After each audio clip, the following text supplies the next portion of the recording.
Hello. So we're kind of feeling actually pressed the. Oh, where's the feedback coming from? I'm not sure. I think it's gone now. Okay, I actually had pressed the countdown, and then I forgot to press go live. So we're kind of giggling here. Whoopsie! Hey guys. Welcome to our live Sunday show where we do interviews with special spiritual guests. I'm still getting a lot of feedback though. I don't know where this is coming from. Are you playing somewhere else, the video live?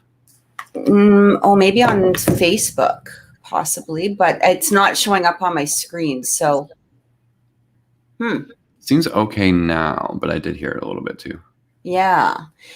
So, Brandon, how are you? Pretty good. Feeling pretty nice today. Taking care of some much needed business, building myself new schedules. I'm feeling pretty good. How are you doing, Kathy? It's a beautiful Sunday. Are you guys hot up there? This beautiful Sunday. We are actually apparently either today or during this week, we are going to be hotter than Las Vegas. Woo! But we don't have air conditioning, so there we go. we are. Some houses do. I mean, don't get me wrong. It's not like we're a completely deficit society up here or anything like that. It's just that like my house is probably 40 years old, so we don't have air conditioning. I got to put it in, obviously, with this heat that's coming through. I'm doing good. I'm doing really good. Busy. So if you guys are watching this from the Oracle Intuitions channel, make sure that you, first of all, subscribe. But second of all, check out all of the weekly horoscopes that we had from last week. I also did a twin flame reading for the full moon in Capricorn. And all of the weekly readings, the zodiac readings, will be coming out throughout this week as well. Probably some other little videos. If you guys want to book a personal reading with me, you can do so by contacting me at oracleintuitions.com or on my Facebook and my Instagram pages. You can contact me there. I just want to let everybody know, when you book a reading with me, the readings are live. Okay, so these are live video, live phone call. It's an hour-long session, and we can, we either, depending on your comfort level, we can do video or phone, okay? And this is anywhere in the world. So I have many international clients. So where you're located is of no issue. So, Brandon, where can people reach you? Hop on over to thedreamteacher.com. Set up an appointment there. Check out what I offer. Download some hypnosis. Send me a message. Whatever you need, you can find at thedreamteacher.com to connect with me. Perfect. Guys, thanks for joining us today. Hey, Cathryn. Hey, Chandra. How are you guys doing? It's good to see you. Thank you for joining us. We are going to be bringing on a special guest. Now, our guest has been with us before, and we just had such a fantastic and fun time. We had to bring her back because not only is she a very special friend to me, she's a brand new special friend to Brandon, and we just absolutely adore her. We are going to be bringing on Maura Penn. Maura is an artist. We love this word, a creatrix, writer, and a practicing witch, and also the host of her own podcast show. So let's bring on Maura and say hello. Hello, gorgeous lady. How are you? Hello, gorgeous people. I'm well. How are you? Doing good. Are you suffering the heat in your other side of Edmonton? Indeed, I am. And more so because I am in my bedroom on the second floor. Me too. Oh, yeah. Me too. Who does that? I know. Right? That's where my recording and tarot room is, and I tell you, it's like a mini little broiler in here. It's like it's like I turned on the air fryer in my room. I debated whether makeup was even necessary. Be, on my chin by the time. But you know what? It's always necessary. If it makes you feel good, you wear it. Exactly. Even if it's halfway down your face by the end of the show. Down your face. Whatever. It's understandable. The drama of it is amazing. We love a good mascara cry, right? Right. Well, that's just it. If we feel like there's an important, like a topic that makes us sad, hey, we're fitting right in. So we're good to go. That's right. No artificial tears necessary. We'll just no. Cathryn says, Cathryn from the chat, she says she's in the basement, but it's still hot. Yeah, I feel sorry for my son because my son's room is actually 10 degrees hotter and he refuses to open his window. So I figure imminent weight loss is happening, or I have no idea what's going on, but he's a kid. This is a weight loss thing? Tell me more. No, I don't know. I think it's just I think it's a teenage sweaty boy thing, but yeah, I have one of those. Mm-hmm. I think that's just what it is. Hey, so Moira, so a few years ago, I was actually on your podcast, the Unrefined Mettle, and we had so much fun. We had so much fun doing that. Can you tell us a little bit about it? Because you guys have some pretty crazy topics that you bring on, and yeah, let's tell us a little bit more about it. Sure. Well, it started, my best friend Kate and I had been sitting in her living room for 10 years having conversations, and we would make notes. Like, we had notebooks filled with notes, and we were like, why are we not doing anything with these notes? And so, of course, each of us in our own right suffers from imposter syndrome. And I was very, like a big fan of podcasts. So I was like, I can't do that. And then the more I thought about it, the more I was like, you know what? Yes, I can. Right. So Kate and I started, I think we launched our first episode in January of 2018. We took a pretty major hiatus over the C-19. I don't know. From what I've seen, we can say it. We can say the COVID word. I thought we couldn't say it. Okay, so we took a break during the pandemic, and we just came back and published. I think it was episode 34. It was a sex episode, and that was partly due to some analyzing of the Google Analytics and, or maybe not Google, one of the analytics that I use for podcasting. And it showed that our sex episodes were getting pretty decent downloads, and the listenership was much better than on the days we were talking about feelings. Right. So yeah, we, but after a while, you're like, nobody wants to hear these two 40-something-year-old women talking about their sex life. So we opened the podcast last month, or I guess this month, and we had a whole bunch of people submit stories to us. And we sort of encouraged, they could be anonymous if they wanted to be, or some of them actually came on the show and read the stories themselves, which is one of my favorite ways to engage storytellers. And then during the editing process, I decided, Brandon, do you know who Sue Johansson is? If I said Sue Johansson. 100% yes, I do. Yeah. I just wasn't sure how far south Sue had made it.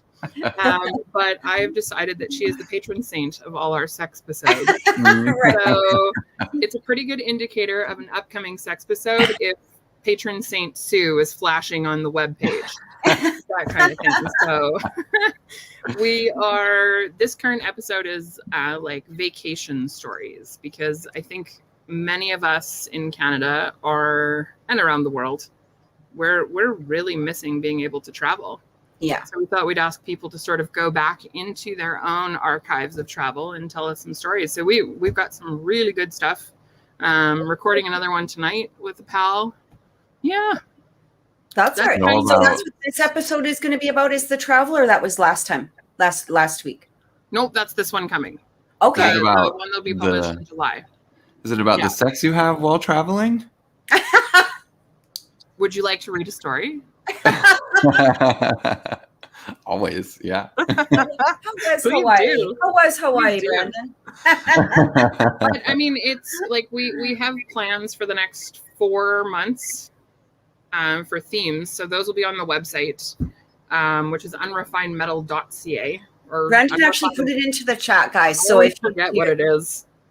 I put the Apple Podcast and the Podbean one in there. If there's another specific one, I can share that easily. It's Unrefined Mettle Podcast.ca. I actually don't even remember what the website is right now. Yep, I got it. Forgetting it. It is .ca. You're right. Okay, brilliant. Ooh, I love your little gears working in the background. Oh, thanks. That's the metal. But yeah, so I mean, we have some international stories coming in, and we want stories. We want more people to be engaged in the creation of. I need more creatrices. Right. I love that. Right. It's such a great word, creatrix. So what kind of travel stories are you guys looking for then in regards to?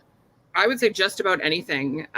We are trying to maintain, I wouldn't say it's a level of professionalism that we're trying to maintain, but certainly we don't want to hear about any trips that people have taken in which they've, been involved in violence or illegal stuff. Illegal, utilizing the underage sex trade in other countries.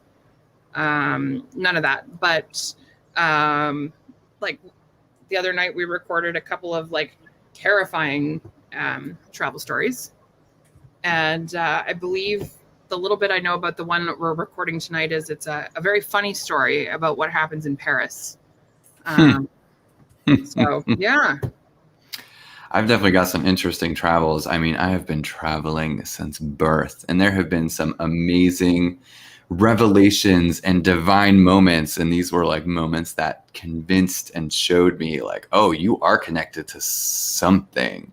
And I might not be able to quantify it yet at that age. I was much younger, but it was too visceral, too obvious that something was like looking out for me. It's crazy. So do you do call-ins, or is it like one person per show? One person. We'll schedule you. If you want to read it yourself, we'll schedule you. If you're one of these people that just write stuff and would prefer that it was read by somebody else and you remained anonymous, we will read it for you. If you have stage directions, please send those. You want to do somebody a solid. But absolutely, whatever stories about travel people have. I'm on move like 37, I think, and I've been searching for home, and I found out now we're like part of our ancestry is like gypsies. So yeah, travel is like totally in my blood. Too. Honestly, Kathy and I were talking because I found out that part of my family came from, we're Russian, and Russian mercenaries came over to Canada over in Saskatchewan and brought with them gypsies to come and settle because they had to run and flee from the country. And Kathy and I were talking about this like, oh my gosh, because her family, she said she was from Saskatchewan of some kind. And now that you're doing your DNA test, maybe, you'll be able to see a little bit more. But we just had this like total vibe of like, did we cross over in a past life somewhere or something? Right? Because here's the thing. I memean, you look at this past history and you realize truly how connected everybody is, right? Uh-huh. And I'm doing being adopted, I have no idea what my ancestry is. I know that there's some Scottish. I know there's some English, but you're only given so much on your adoption papers, right? And, I thought, even though you're brought into and raised by an amazing family, there's still always that question. And it wasn't until I actually held my daughter that it was like something belonged to me, like just me, like something with my genetics, something that, I can look at them and go, oh my God, those are my eyes. Those are truly my eyes, or those are truly my eyelashes, or my, my weirdness. I know that experience. Right? I know that experience intimately, because when I had my daughter, I was like, oh my God, this is the first person I've ever met in my life that I'm actually related to. Yeah. Yeah. Right? Like, you're just like, wow. It's an overwhelming experience. And, and especially, with my oldest, who you guys have met, my Megan and my Andreas, my younger ones, of course they're very, they still obviously have my qualities and stuff, but it's funny because my Michelle is like, I always call them like as if they belong to me. They're like 30, but they're still mine.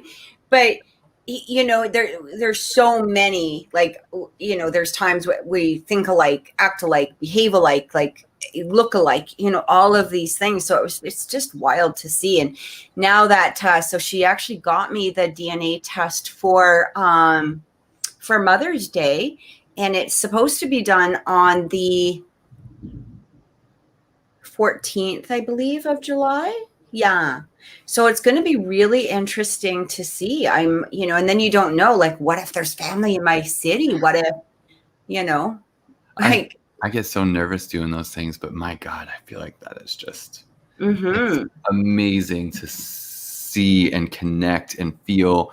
I don't know if you've ever done any kind of meditation where you try to visit a past life or something. It happens so often that people will experience visions or personas that do relate to their own genealogy, right? If they have French in them, they might have some kind of past life memory being in somewhere in France, or I find that so enthralling. And speaking of past lives, I just watched this movie last night called Infinite. Oh my gosh, very, very cool. It's very well done. It's with Mark Wahlberg and the guy who's also in Doctor Strange. I can't remember his name, nor can I fully pronounce it. Oh, Benedict Cumberbatch. No, it's the other wizard guy who kind of disappears, and he goes a little rogue at the end of one of the movies. But regardless, he's a great actor. He kind of yells a lot. But the concept is so great, and how they travel through all these different past lives. It is very, very, very well done. I loved it. So highly recommended. If you've seen Sense8, it kind of gives me Sense8 vibes. Absolutely. And that's another one you have to watch. Sense8 is incredible. Have either of you watched that? Sense8, I have. Yeah, Sense8 is really good. Actually, I find it's very interesting. Speaking of sex positive, so true, right? So true. It's like you got to watch it, Moira. It's amazing. You will love it. I'm certain that you will absolutely love it. Okay. Hands down. At least get to the 4th episode before you decide if you like it or not. Okay. Number 4. And that's for everybody, because honestly, I'm actually a moderator of a Sense8 like global group, and it is like this whole thing that took over. Honestly, to me, it's like the only show that like matters. And I know I say that with a lot of weight, and I say that to somebody in theater, but it's like, it is that incredible. It's you'll know exactly what I mean when you see it. Huge advocate. If everybody watched that show, the world would be a better place. 100%. Okay, that's all I'm going to say about it. That's all I'm going to say. So here's a question for you, Moira. Do you have a travel story that you could share with us that you may not be putting on a little Unrefined Mettle tonight? Give us a little taste. Okay, well, the one that I am sharing is probably the funniest one in recent times.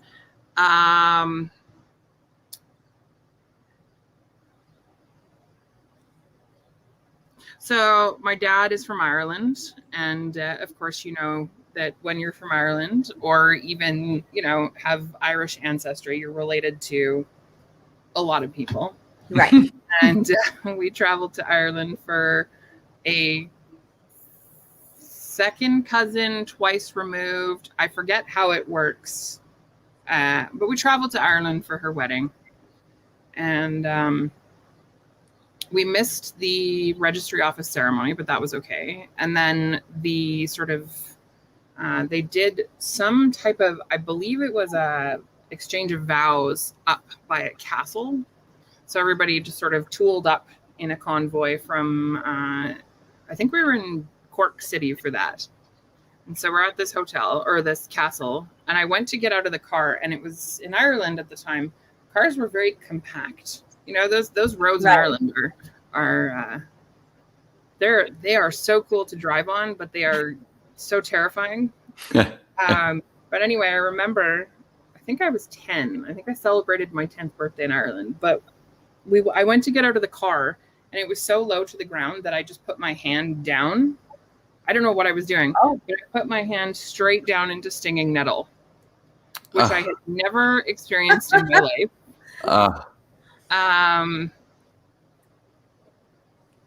Oh my Lord. And so I spent the rest of the day sort of upset about my hand. It's not a very exciting travel story, but I can't give too much away. Okay, so it's one of those. We'll have to listen to the podcast too. Podcast, yeah. Hear it all. Do you want to share a story? I do. I do have a story, and it's similar to what Brandon was saying about feeling protected. And we do, my son and I, we've done a lot of car trips. We've gone to California twice, and driven all the way down and stuff like that. And I'm okay with planes, but I tell you, it took me about 20 years to get back onto a plane after this. So we actually went to Hawaii in 87, and so before we had gone, this was just me and a group of friends. I believe it was 87, and we were supposed to island hop. So we were going to go. We were in Oahu, but we were supposed to go to Kauai. Now I had already been to Hawaii, several times, previously to this. So this was like, I just want to check out other islands because I've only been to Oahu. And then we got to the airport, and we were supposed to go to Maui. That's what it was. We were supposed to go to Maui. We got to the airport, and I was like, I don't want to go to Maui, because everybody goes to Maui. Everybody goes, like, that's like the common island. Like, everybody goes to Maui. I have to hang out in Maui. I'm like, I don't want to do that. I'm so pretentious. I can't go to Maui. Everyone goes. So I was like, you know what? Let's go to Kauai, because nobody goes to Kauai. You never hear about anybody going to Kauai. And I thought, you know what? Let's just see if we can switch. Like, while we're at the airport, let's just see if we can switch.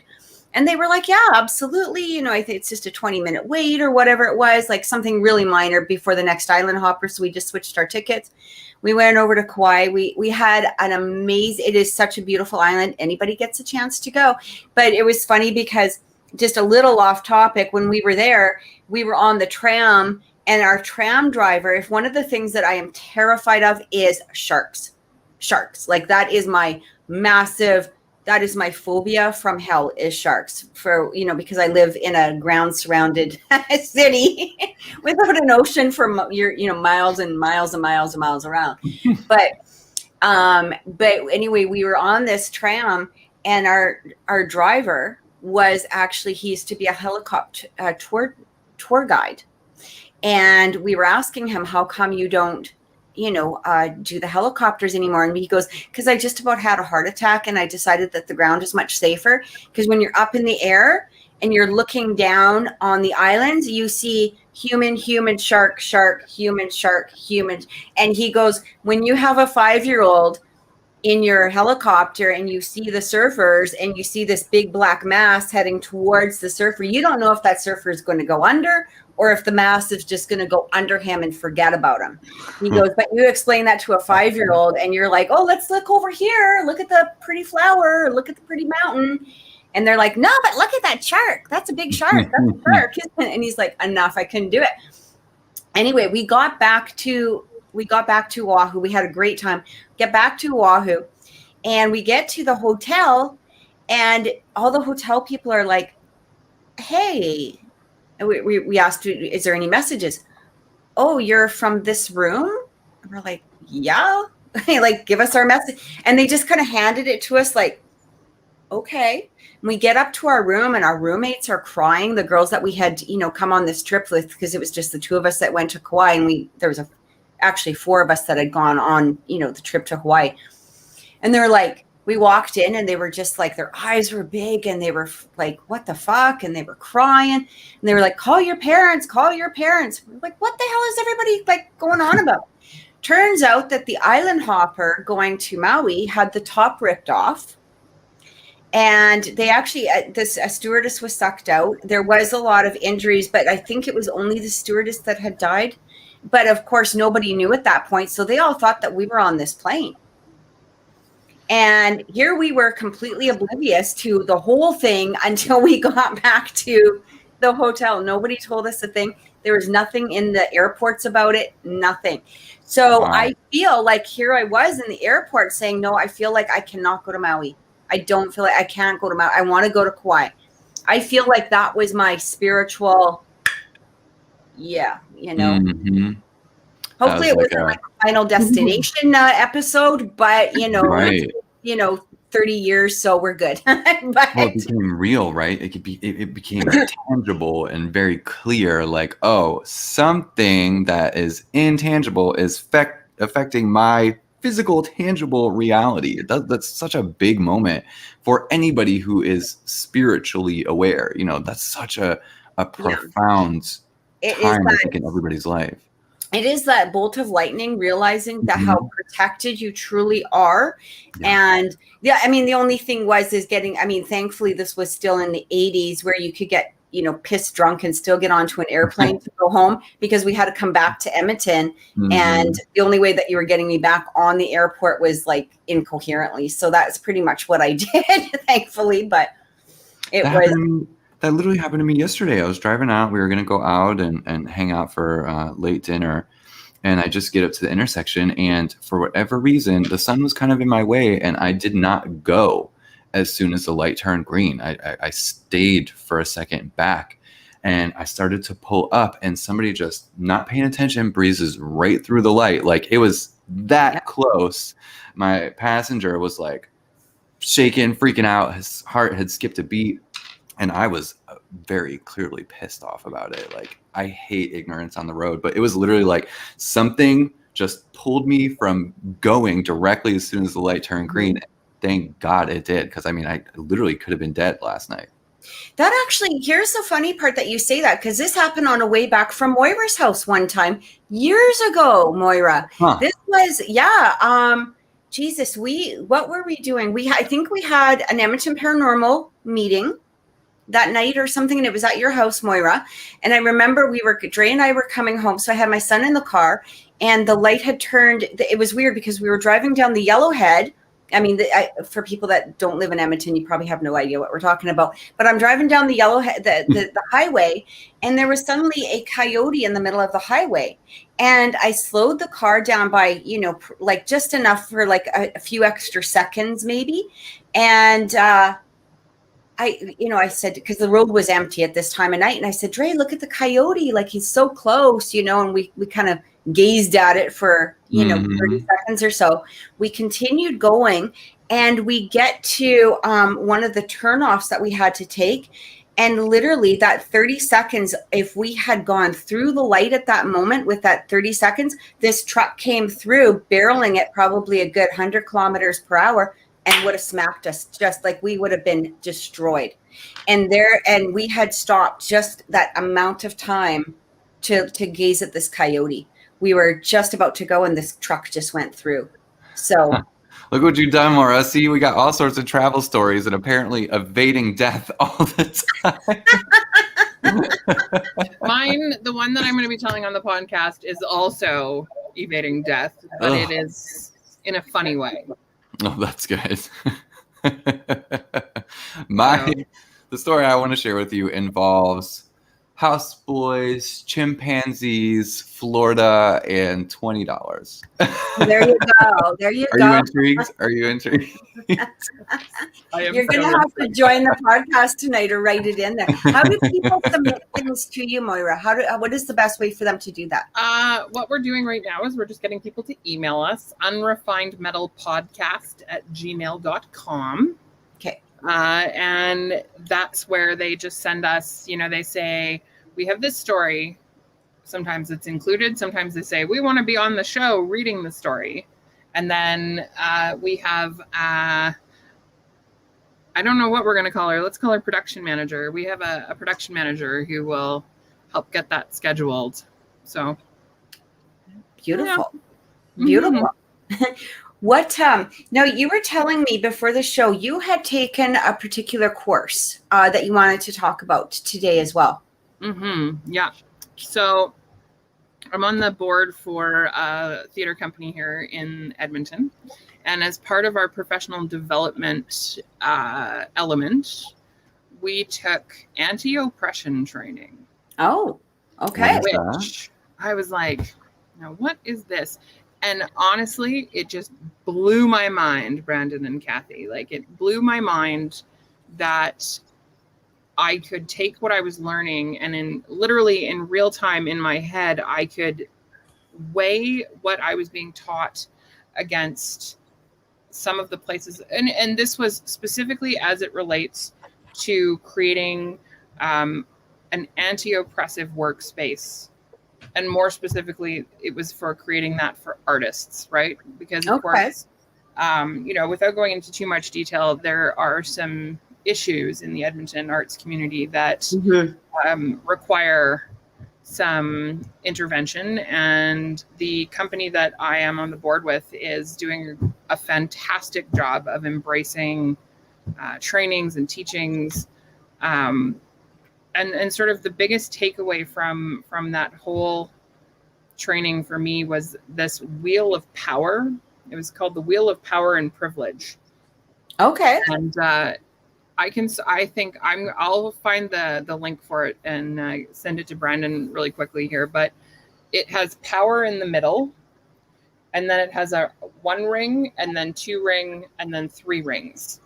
But the whole thing is divided. So you have things like gender, sexuality, orientation, income, education, citizenship, language, ability. And so then they've taken each of those pieces of the pie and they've said the person closest to the center has the most power in that specific area. And then likewise, the person on the outside has the least amount of power and privilege when it comes to certain things. And I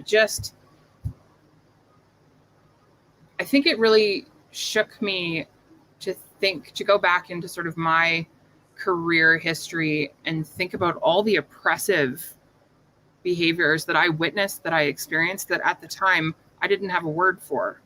Right. And I do now. So, I mean, it was put on by, they're called APIRG. That's the Alberta Public Interest Research Group out of the University of Alberta. And it was like, it's something that I have a show in the Edmonton Fringe Festival. I'm stage managing for a pal. And I was talking about it last night at rehearsal, and I was talking about it last week. I don't know. I was doing something else last week, and I was talking all about it. And I was like, when something resonates with you that much that you just are finding these pockets of opportunity to inject it into conversation. So yeah, that was it is so needed right now, because on the one hand, I think you have a lot of people who are intentionally oppressive, but I also believe you have people who are unintentionally oppressive based on how they were raised, based on their circumstances, based on their inability to sort of put on a critical lens to comparatively evaluate, right? Mm-hmm. So very cool training.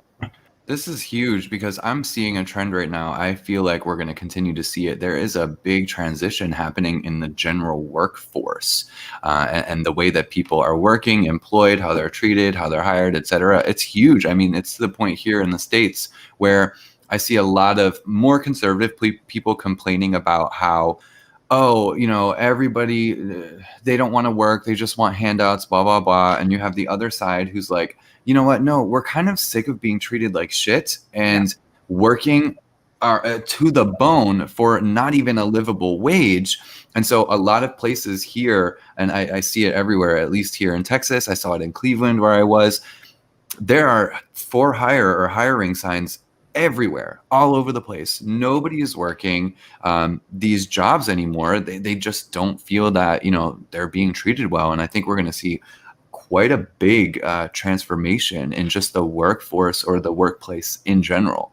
So this sounds really good. This sounds like a healthy thing, honestly. I guess the sort of biggest question that I have, and your discussion of just the lack of people applying for jobs right now. Mm-hmm.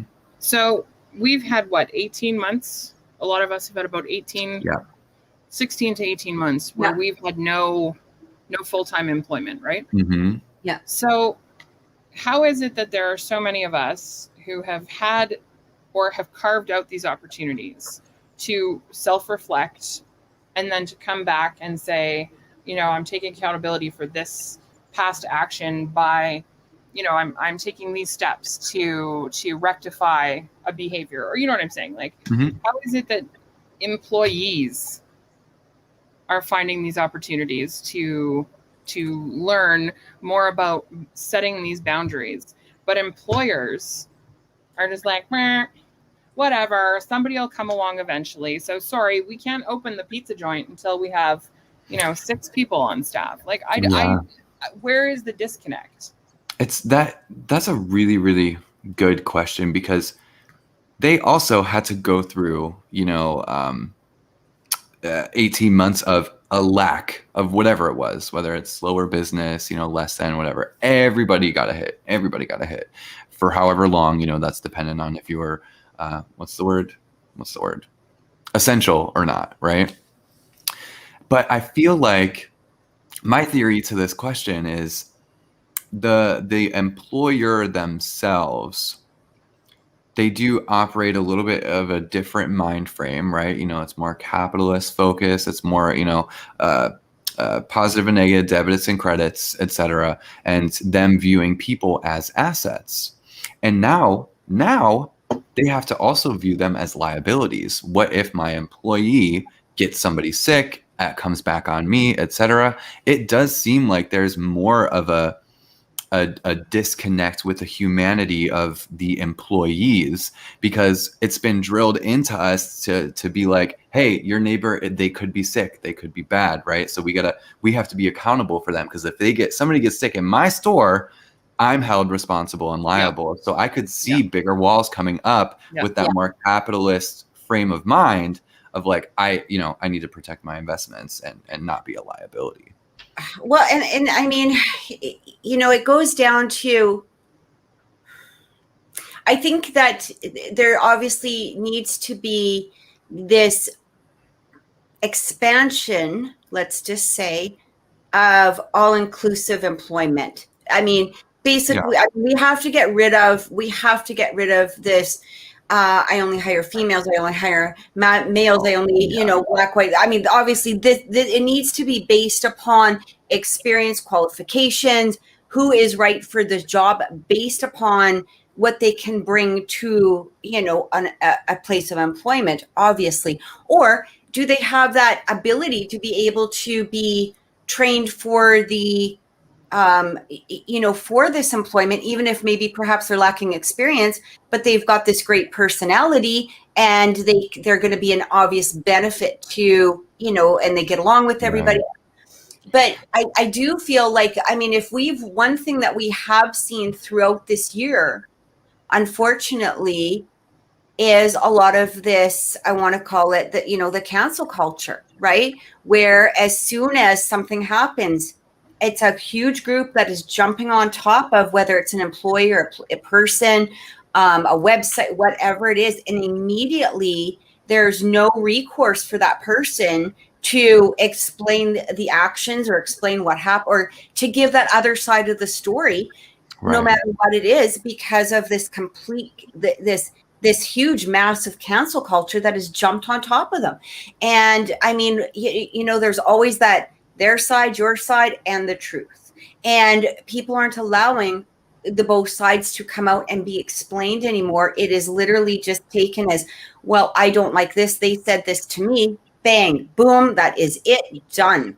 And, whoever it's opposed against does not have that opportunity to give their side of the story or to get even the benefit of the doubt anymore. So there needs to be a definite change within the employment industry, I think, all around. Yelp hasn't helped, hey, that rhyme. But I mean, if you look at Yelp, all you need is a good 100 friends. If let's just say you went to a place and you're retired, and I mean, I used to work for Kinney Shoes. This was years ago, and I'm so grateful that Yelp wasn't around. I'll just give you an example, because this is even before I had kids. But I used to work for Kinney Shoes, and one of their policies was, you could basically exchange the shoes at any time. So we had people that were literally bringing in their shoes from 40 years. Oh, wow. If they bought them at Guinea. And I mean, we're talking holes and flea, moth bitten. I mean, like these are like cockroaches coming out of the box kind of. I want a refund. I want a refund for these shoes. Well, I mean, I believe that they finally did change the policy on that. But, you know, here's the thing. As soon as you didn't, if you were saying, look at, I mean, obviously, you know, the policy isn't supposed to incorporate this nonsense, right? But nowadays, if we had the internet, which we did not have at that time, can you imagine what that poor employee would have to go through? I feel or the business or the company or whatever it was, because all it takes is that one person that says they're not honoring their policy, they're not honoring this, they're not honoring, you know, and it becomes a massive, without that company being able to explain anything. It feels like a mixed bag here. I mean, I think every single one of us can relate to the idea of being effed by the man, you know, right. by some sort of job, poor boss, industry, what have you. You know, I think we've all been screwed over in some way, shape, or form. And it seems 100%. Like the employer or the CEO or the boss, it's as if they may have more power. And this is kind of what you were talking about, Maura, about the anti-oppressive. You know, that person has more power over you, therefore you are at their whim, you have no power, you have no sense of control, etc. And I feel like what is trying to happen is just a balancing of scales for accountability. There needs to be that balance of scales for accountability, right. Both from the employer, but also the employee and the public. Like it can't be an But we got to work together, right? I also don't think this is new, though. What's that? I also don't think the sort of we just came up with a term for it, right? Now it's cancel culture. This isn't new. No, it's been around for a while. I think though that what I'm seeing more happening now, especially up here, is you get minority communities and minority groups who are like, F that.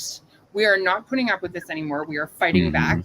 And all of a sudden, I mean, we are experiencing this unprecedented rash of violence against Muslim women in this city right now.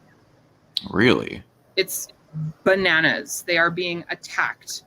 Like it's just bananas. And it's like, for any reason in particular? No, most of them are wearing hijabs and they're having the hijab hold on. Like, that's just it. People are afraid of what they don't know, right? So when something is covered or masked, you're going to physically attack somebody to cancel them. Like what? No, you know, these Islamic groups are going to start fighting back, and they're not the ones at fault here. Yeah. Right. I mean, in these specific instances, they're not the ones at fault. Right. But right. Social media is a dangerous thing, though, right? And that's exactly it. I think social media right now is becoming almost a it's becoming a weapon. It's becoming a weapon. Yeah. Like in some manner, it is becoming a weapon. It can give the insight in the positive way to the things that need that positive insight. However, as we've been watching, you know, throughout this last year, not only, you know, with the elections and, you know, all of these, all of the issues that we've been dealing with, it can become absolutely a weapon. It's just a different tool. I mean, even, you know, over this last year, or let's just not even bring it into the last year. Let's bring it into the last, you know, 5 or 10 years, especially with the internet, where we've had unprecedented amounts of teenage suicide because of harassment on social media. And people aren't being responsible either way with their remarks. And I mean, you know, let's go into a little bit of a controversial topic, but look at the vaccinations right now. I mean, I'm seeing people that are calling others deplorable pieces of shit because they're not getting their vaccination. We've never had that in our entire life. And I mean, that's not correct, you know, or vice versa. Like, you know, people that are saying, oh, well, you're an idiot for getting this done. You know, what happened to that free choice either way, or what happened to just having that open,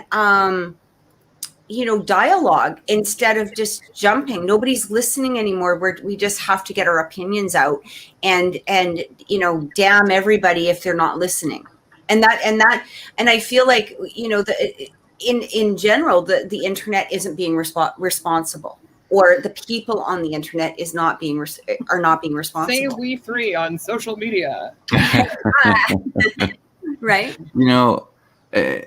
I kind of described this recently to friends of my parents, and I was like, I feel like what we're seeing right now is we're seeing alternate forms of living reality, and we're seeing, I compare it to, we've got people who live on the land people, and people who live on media, like the internet people.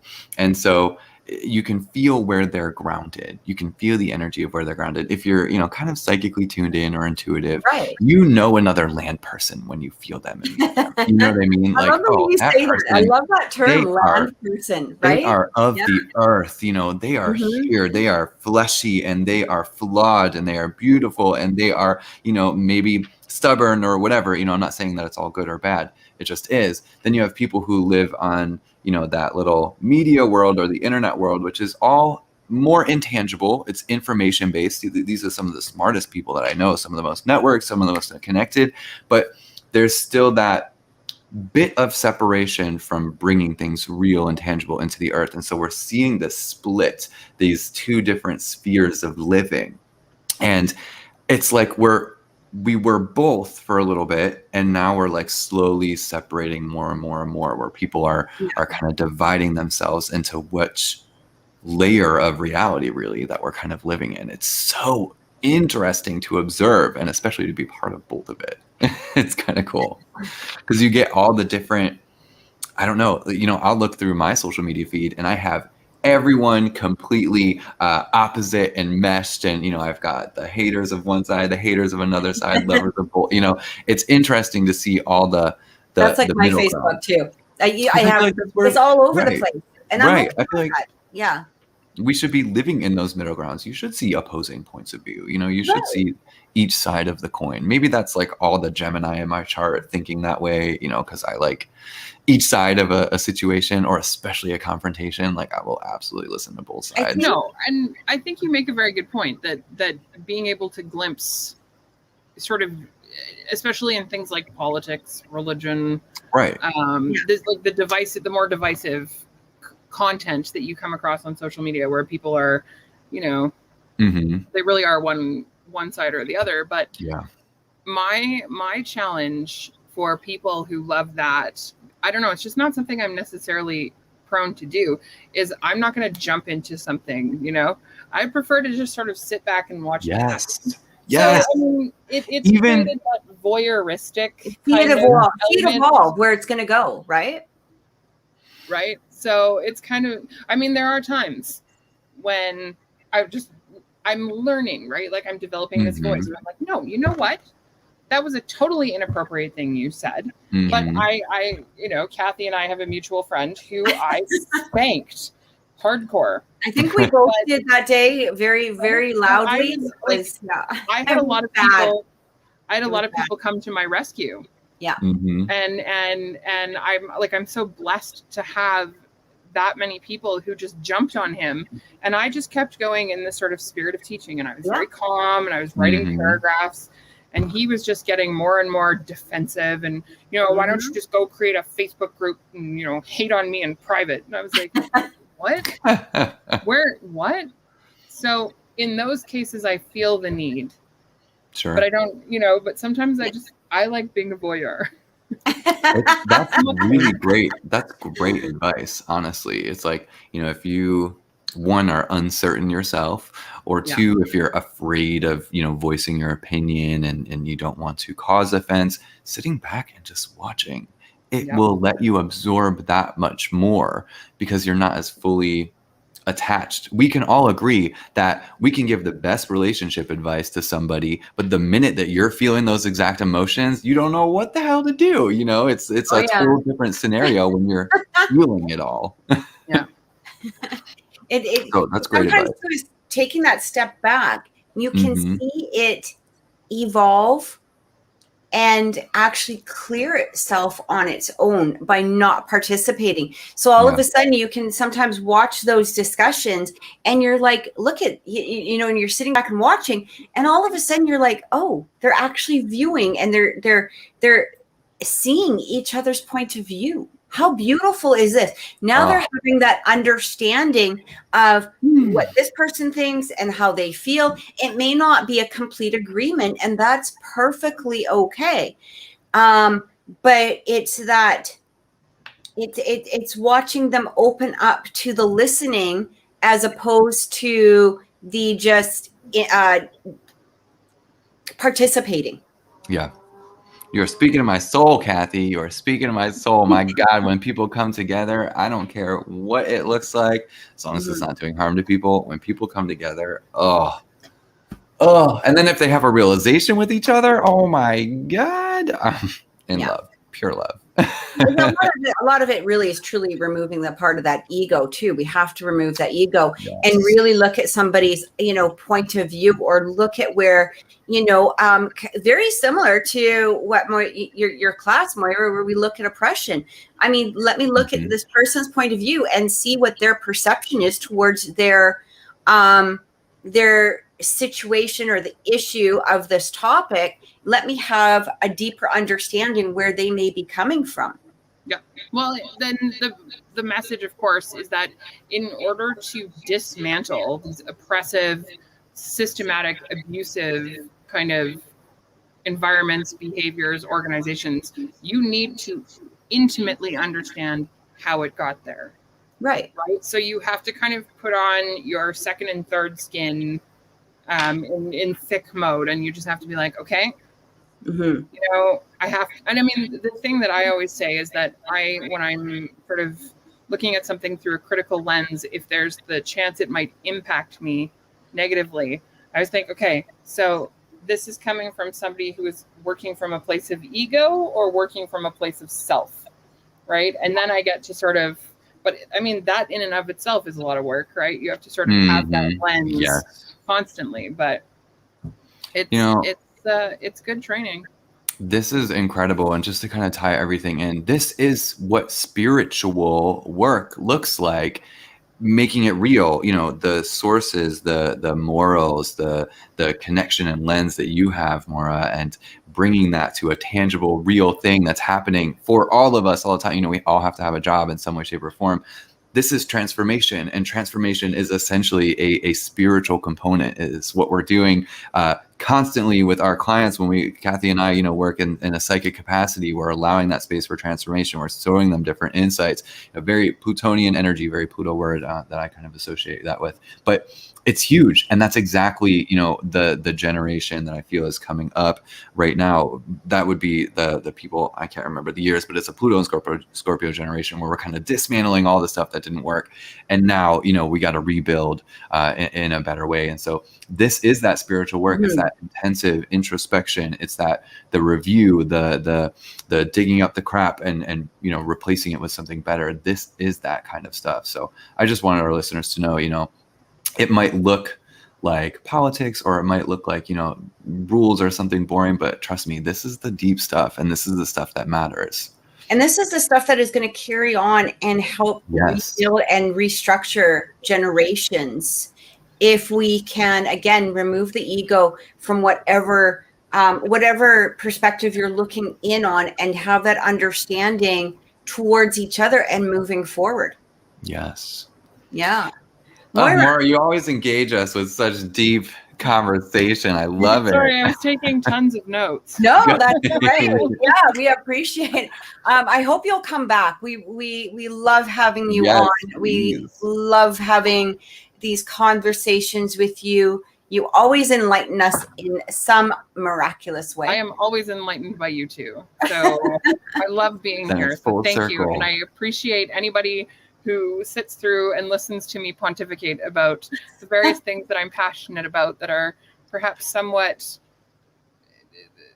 subversive is not the word, but, you know, not always mainstream, but I think should be more mainstream. Absolutely.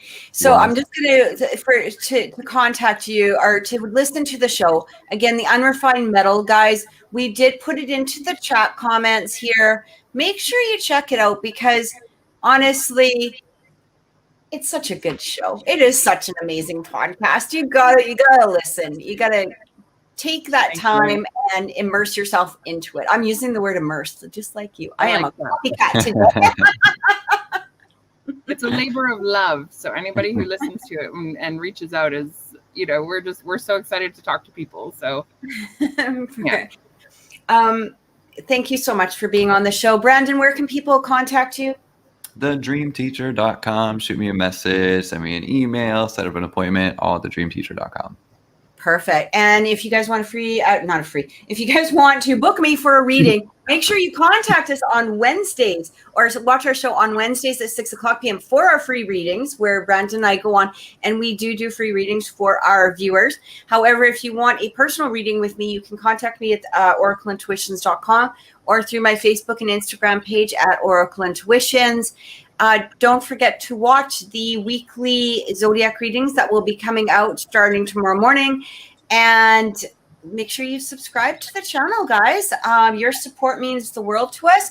And it brings us up on that YouTube algorithm and allows us to keep doing these amazing and wonderful shows. So, and once we get 500 subscribers, there's going to be a free reading to give away. So hit that 500 subscribers. A free 1 hour reading for, and all you have to basically do is show that you have shared the show.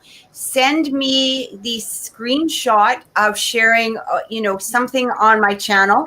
Send it to Oracle,